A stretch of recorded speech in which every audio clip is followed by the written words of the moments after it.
أعوذ بالله من الشيطان الرجيم بسم الله الرحمن الرحيم إن الذين آمنوا والذين هادوا والنصارى والصابئين من آمن بالله واليوم الآخر وعمل صالحا فلهم أجرهم عند ربهم ولا خوف عليهم ولا هم يحزنون صدق الله مولانا العظيم۔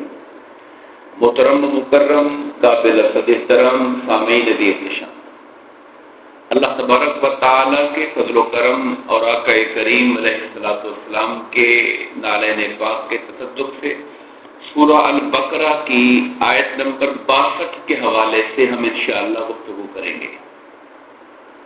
اللہ رب العزت نے ارشاد فرمایا، یہ آیت کریمہ بہت قابل غور ہے کہ اس آیت کریمہ کی منمانی تشریح اور توجیہ کرتے ہوئے بعض جو لبرل طبقات ہیں اور اسلام بیدار طبقات ہیں وہ کہتے ہیں کہ جی تمام مذاہب کے ماننے والے اور اللہ اور آخرت کو ماننے والے جو لوگ ہیں یہ سارے جنت میں جائیں گے، صرف مسلمانوں کا جنت میں جانا جو ہے یہ کہیں سے نہیں ہے کہ جی صرف وہ جائیں گے جو نبی آخر الزمان صلی اللہ علیہ وسلم پر ایمان لانے والے لوگ ہیں۔ یہ ہمارا ایمان ہے کہ ایمان اسی کا قبول ہوگا جو حضور ختمی مرتبہ صلی اللہ علیہ وسلم پر ایمان لائے گا۔ یہ آیت کریمہ کی ایک تشریح کی جاتی ہے، آپ اس کے ترجمے بے غور فرمائیے گا۔ ان الذین آمنوا، بے شک وہ لوگ جو ایمان لائے، والذین ہادوا، اور وہ جو یہودی ہوئے، والنصارى، اور وہ جو عیسائی ہوئے، والصابئین، وہ جو صابی ہوئے۔ یہ صابی کا لفظ آپ نے پہلے نہیں سنا ہوگا، یہود و نصارہ تو سنتے رہتے ہیں۔ صابی کی وضاحت کیے دیتا ہوں۔ صابی کا لغت میں معنی یہ ہے جو ایک دین کو چھوڑ کر دوسرے دین میں چلا جائے، مگر اس کی بہت سی تشریحات ہیں۔ امام اعظم ابو حنیفہ رحمۃ اللہ تعالی کہتے ہیں کہ عراق کے گرد و نواح میں صابی لوگ رہتے تھے، مگر یہ وہ لوگ تھے جو حضرت یحییٰ علیہ السلام کو ماننے والے تھے۔ یعنی ایک قول اس کی تشریح یہ کی گئی کہ یہ حضرت یحییٰ علیہ السلام پر ایمان لانے والے تھے۔ بعد نے کہا ستارہ پرستی کرتے تھے۔ مختلف اقوال ہیں، اور بعض علماء نے یہ کہا کہ ہوں گے تو وہی لوگ مگر ان کے اندر فرقے مختلف ہوں گے، اس لیے اقوال میں اختلاف آ گئے۔ یہ باتیں اللہ نے چار کی، وہ لوگ جو ایمان لائے، وہ لوگ جو یہودی ہوئے، اور وہ جو عیسائی ہوئے، اور وہ جو صابی ہوئے۔ من آمن باللہ والیوم الآخر، ان میں سے جو اللہ پر اور قیامت کے دن پر ایمان لے آئے گا، وعمل صالحا، اور نیک کام کرے گا، فلہم اجرہم عند ربہم، ان کے لیے ان کے رب کے پاس اجر ہوگا، ولا خوف علیہم ولا هم یحزنون، انہیں قیامت کے دن نہ کوئی خوف ہوگا نہ غم ہوگا۔ اب لبرل طبقے کا استدلال کیا ہے؟ اللہ نے چاروں کا نام لے کر کہا کہ جو اللہ اور آخرت پر ایمان لائے گا اللہ تبارک و تعالیٰ اسے اجر دے گا اور اس کو کوئی خوف نہیں ہوگا۔ تو لہذا یہودی بھی جنت میں، عیسائی بھی جنت میں، یعنی نبی پاک صلی اللہ علیہ وسلم پر ایمان نہ لا کر ہم ان یہودیوں کی بات نہیں کر رہے جو حضرت عیسیٰ سے پہلے اپنے نبیوں کو ماننے والے تھے اور اس دنیا میں چلے گئے، ان کے بارے میں تو ہم کہہ سکتے ہیں کیونکہ حضور ابھی تشریف بھی نہیں لائے تھے تو آقا پر ایمان لانا ان پر فرض ہی نہیں ہوا تھا، وہ اپنی جگہ پر جنت میں جائیں گے۔ وہ عیسائی جو حضرت عیسیٰ علیہ السلام پر ایمان لائے، ابھی آقا تشریف بھی نہیں لائے تھے، وہ دنیا سے پہلے چلے گئے، عیسائیت پر مر گئے تو وہ جنت میں جائیں گے۔ ہمیں سوال یہ ہے کہ جب آقا کریم علیہ السلام اللہ کے آخری نبی دنیا پر تشریف لے آئے اور اللہ نے نئی وحی قرآن کی شکل میں اتار دی، تو اب اللہ کی بارگاہ میں قبولیت کے لیے اور اللہ کو راضی کرنے کے لیے لازم ہے کہ اللہ کی نئی وحی قرآن پر ایمان لایا جائے اور جس پیغمبر پر اتری اس پیغمبر پر ایمان لایا جائے۔ جب تک یہ ایمان نہیں ہوگا انسان خدا کی بارگاہ میں قبول نہیں ہو سکتا۔ ہمارا استدلال یہ ہے۔ اب سوال، اب چونکہ ظاہری طور پہ آیت سے یہ مفہوم نکالا جا سکتا تھا، اس لیے وہ یہ نکالتے ہیں اور اس کو کہتے ہیں کہ جی مسلمان خام خواہ کی باتیں کرتے ہیں، سارے کے سارے طبقات ہی جنت میں جانے والے ہیں، جو اللہ پر اور قیامت کے دن پر ایمان لائے گا، درمیان میں حضور کی بات کو نکال دیا۔ اب وہ کہیں گے جی قرآن میں بھی تو اللہ نے نہیں لکھا، اللہ نے بھی یہی کہا من آمن باللہ والیوم الآخر، جو اللہ پر اور قیامت کے دن پر ایمان لائے۔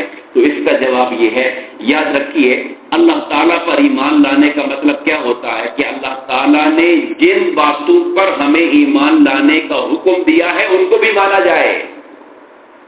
اللہ نے کہا کہ قرآن میرا کلام ہے، اگر کوئی قرآن کو نہ مانے، کہے اللہ کو مانتا ہوں، اللہ کو مانتا ہوں، تو اللہ کا ماننا کیسے قبول ہوگا جب اللہ کے کلام کو نہیں مانتے ہو؟ اللہ نے قرآن میں کہا کہ محمد الرسول اللہ، حضرت محمد صلی اللہ علیہ وسلم اللہ کے رسول ہیں، یاسین والقرآن الحکیم انک لمن المرسلین، حکمت والے قرآن کی قسم آپ ہمارے رسولوں میں سے ہیں۔ اللہ جب کہہ رہا ہے وہ ہمارے رسول ہے اور کوئی اللہ کے رسول کو نہ مانے تو اللہ کو ماننے کا کیا مطلب ہوا؟ پھر قرآن مجید کو صرف ایک جگہ سے نہیں سمجھنا چاہیے، قرآن کے مفہوم کو جاننے کے لیے قرآن میں اس بارے میں جتنے مقامات ہیں ان سب کو اکٹھا کر کے دیکھیں گے تو پوری بات سامنے آئے گی۔ اصول تفسیر کا ایک اصول ہے، القرآن یفسر بعضہ بعضا، قرآن کی ایک آیت دوسری آیت کی تفسیر کرتی ہے، قرآن کا ایک مقام دوسرے مقام کی تفسیر کرتا ہے۔ جیسے آپ سورہ فاتحہ پڑھتے ہیں، صراط الذین انعمت علیہم، اے اللہ ان لوگوں کا رستہ دکھا جن پہ تو نے انعام کیا۔ اب سوال ہوتا ہے مولا وہ کون ہے جن پہ تو نے انعام کیا؟ تو اللہ نے سورہ نساء میں جا کے فرمایا کہ جو اللہ اس کے رسول کا کہنا مانے گا وہ انعام یافتہ لوگوں کے ساتھ ہوگا جو اللہ کے نبی، صدیق، شہداء اور اولیاء ہیں۔ تو اللہ کا کلام ایک اور مقام پہ وضاحت کر دیتا ہے۔ اب قرآن مجید کی کیا یہ آیتیں نہیں ہیں ان الدین عند اللہ الاسلام، کہ دین تو اللہ کی نگاہ میں صرف اسلام ہی ہے؟ کیا یہ قرآن میں نہیں ہے وَمَن يَبْتَغِ غَيْرَ الْإِسْلَامِ دِينًا فَلَن يُقْبَلَ مِنْهُ، جو اسلام کو چھوڑ کر کوئی اور دین قبول کرے گا اللہ اس کو ہرگز قبول نہیں کرے گا۔ جو اسلام کو چھوڑ کر کوئی اور دین تلاش کرے گا فَلَن يُقْبَلَ مِنْهُ، ہرگز اللہ اسے قبول نہیں کرے گا۔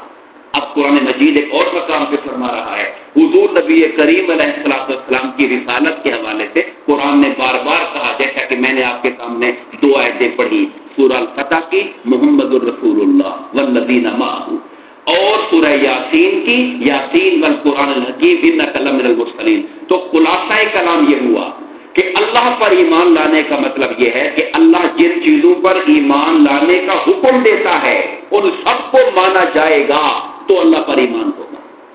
اگر کوئی شخص قرآن مجید کی 6000 سے زیادہ آیتیں ہیں، معاذ اللہ استغفر اللہ، کسی ایک آیت کا انکار کر دے تو کیا مسلمان رہے گا؟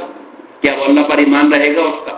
قادیانیوں کا مسئلہ کیا ہے؟ سارے قرآن کو مانتے ہیں، ما کان محمد ابا احد من رجالکم ولکن رسول اللہ و خاتم النبیین، لفظ خاتم النبیین کو نہیں مانتے تو ان کا اسلام سے کوئی تعلق نہیں ہوتا، ان کا دین سے کوئی تعلق نہیں ہوتا۔ ایک جملے کو نہیں مانا تو پورے قرآن کا ماننا قبول نہیں کیا جائے گا۔ اسی طرح اللہ تعالیٰ کے آخری رسول کو نہیں مانا تو پھر ان کے کسی بات کو، اللہ پر ایمان کو اور آخرت کی باتوں کو قبول نہیں کیا جائے گا، کیونکہ اللہ پر ایمان کا مطلب یہ ہے اللہ جن باتوں پر ایمان لانے کا حکم دیتا ہے اس پر بھی ایمان لایا جائے، اور قرآن مجید کے جو دیگر آیات ہیں ان کو ملا کے جب دیکھا جائے گا تو قرآن کہتا ہے اسلام دین اللہ کی نگاہ میں اگر کوئی قابل قبول ہے تو اسلام ہے، اور اسلام کو چھوڑ کر کوئی اور دین اور نظام کی بات کرے گا تو قبول نہیں کیا جائے گا۔ آخری آیت جس پر ہم بات کو سمیٹتے ہیں، فَمَا هُوَ الَّذِي أَرْسَلَ رَسُولَهُ بِالْهُدَىٰ، وہ اللہ ہے جس نے اپنے رسول حضرت محمد صلی اللہ علیہ وسلم کو بھیجا ہدایت دے کر۔ یہ اللہ فرما رہا ہے، وہ اللہ ہے جس نے بھیجا ہے ہدایت دے کر، اور فرمایا اس لیے بھیجا ہے تاکہ وہ دنیا کے تمام دینوں پر اسلام کو اونچا کرے، بھلے مشرکوں کو برا ہی کیوں نہ لگے۔ اب قرآن مجید کو جب تمام تر ہم نے پوائنٹ سے دیکھا تو معلوم یہ ہوا کہ ایمان وہی معتبر ہوگا جو اللہ کے رسول صلی اللہ علیہ وسلم پر ایمان لانے کے بعد ہوگا۔ تو یہ معنی اس سے لینا یہ قرآن مجید میں تحریف کہلاتا ہے، اپنی مرضی کا معنی لینے والی بات ہے۔ دعا فرمائیے اللہ تبارک و تعالی ہم سب کو اپنے کلام پاک کو اپنی توفیق سے صحیح طور پر پڑھنے، سمجھنے اور عمل کی توفیق عطا فرمائے۔ آمین وما علینا الا البلاغ المبین۔